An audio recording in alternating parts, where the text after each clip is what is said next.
बारिश में सोने वाला ससुराल।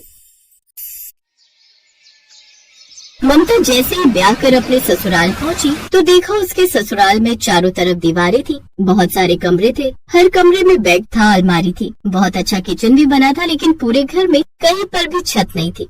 ये देखकर ममता दंग रह गई। इस घर में सब कुछ है लेकिन छत क्यों नहीं है? देख बहू, ये हमारे घर की परंपरा है। ये बात ममता को थोड़ी बेवकूफी भरी लगी, लेकिन परंपरा के नाम पर उसने कुछ नहीं बोला। ससुराल में पति विक्रम के अलावा उसके सास, ससुर, जेठ और ननद थे। जेठानी अब इस दुनिया में नहीं थी। खैर, पहली रसोई की रस्म में जब वो किचन में खाना बना रही थी तब, हे भगवान, यहाँ तो सीधा धूप आ रही है, इससे तो मैं यहाँ मर जाऊंगी। वो गर्मी बर्दाश्त नहीं कर पाई और तुरंत बेहोश होकर गिर गई। तभी वहाँ पर उसका पूरा परिवार आ गया।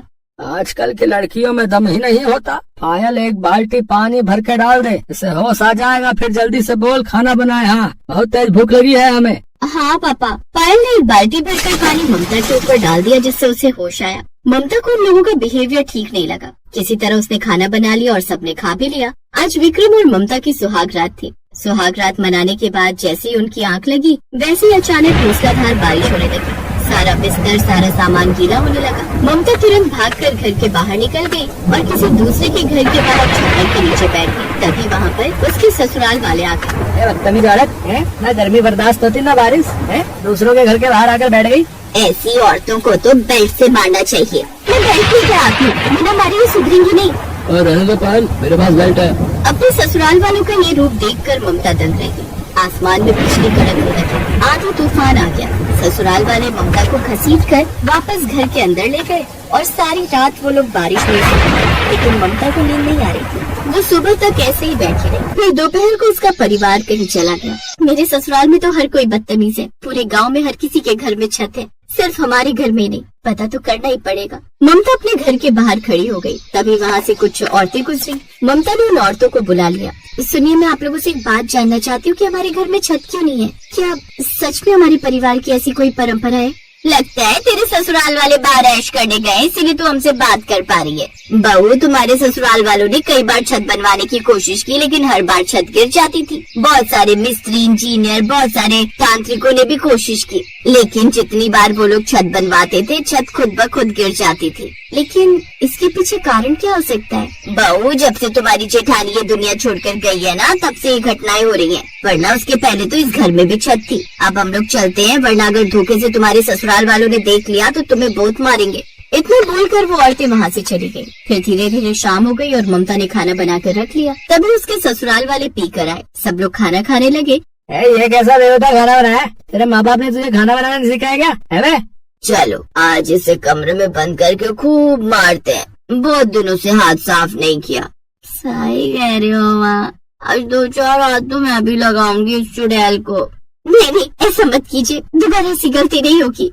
चुप कर बेगाना औरत, हम माफ नहीं करने वाले हैं। हमारे हाथों में खुजली हो रही। सारा परिवार मिलकर ममता को मारने लगा। ममता जोर जोर से चिल्लाने लगी। तभी अचानक आसमान में बिजली कड़की और बहुत तेज घनघोर बारिश होने लगी। तो इस तरह ममता पर वो लोग हर दिन जुल्म करने लगे। दोपहर में खाना बनाते वक्त गर्मी की वजह से वो बेहोश भी हो जाती थी और जब भी पानी बरसता था तो रात भर वो पानी में भीगती रहती थी। उसकी हालत बहुत खराब हो चुकी थी। फिर एक रोज जब उसके ससुराल वाले कहीं गए हुए थे तब मेरे ससुराल वालों का जरूर कोई न कोई रहस्य है।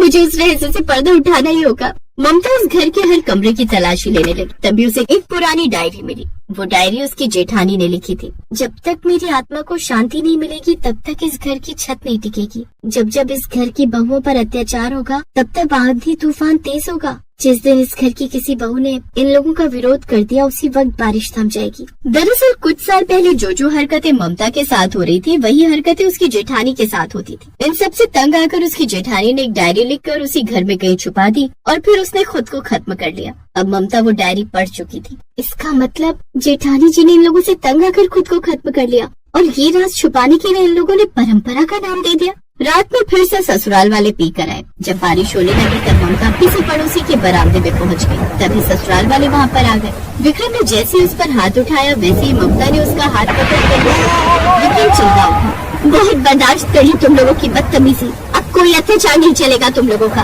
उसने इतना बोला ही था कि तभी अचानक बारिश बंद हो गई। अब ममता मन ही मन सोचने लगी, जैसे ही मैंने इन लोगों का विरोध किया वैसे ही बारिश बंद हो गई। इसका मतलब डायरी में जो लिखा है वो सच है। जेठानी जी की आत्मा यहीं कहीं है। अगले दिन ममता ने ससुराल वालों को घर के अंदर सबको रस्सी से बांध दिया। फिर वो बाहर गई, फिर ढेर सारे मिस्त्री और छत बनाने का सामान लेकर आ गई। तभी मिस्त्री बोला, बहन जी फालतू पैसा खर्च मत करो। इस घर में हमने कई बार छत बनाने की कोशिश की लेकिन वो टिके नहीं। या तो आज छत टिकेगी या इन लोगों पर ही गिर जाएगी। उसके ससुराल वाले डर गए। बहू ऐसा मत कर, अगर तूने छत बनाई तो पूरी छत हम लोगों के ऊपर ही गिर जाएगी। चुप कर बुढ़िया। जेठानी जी आप जहाँ भी हो, आज मैं आपको मुक्ति दिला कर रहूंगी। ये सारे लोग छत के नीचे दबकर मर जाएंगे आज। धीरे धीरे मिस्त्रियों ने छत बनानी शुरू कर दी। इधर उसके ससुराल वाले, बहू हमें माफ कर दे, आज के बाद हम तुझ पर कोई अत्याचार नहीं करेंगे। सिर्फ मुझ पर? आज के बाद किसी बहू पर, किसी औरत पर अत्याचार नहीं करेंगे। हम सब पीना भी छोड़ देंगे। थोड़ी देर में छत बनकर तैयार हो गई, पर इस बार गिरी नहीं। आंधी तूफान बारिश सब होने लगा, फिर भी छत नहीं गिरी। तभी वहाँ जेठानी की आत्मा प्रकट हुई। ममता, आज इन लोगों ने माफी मांगी, तुमने इन्हें सुधार दिया, इसलिए अब मेरी आत्मा को शांति मिल गई है। लेकिन अगर आज के बाद किसी औरत पर अत्याचार किया तो ये छत तभी गिरेगी जब तुम सब नीचे सो रहे होगे।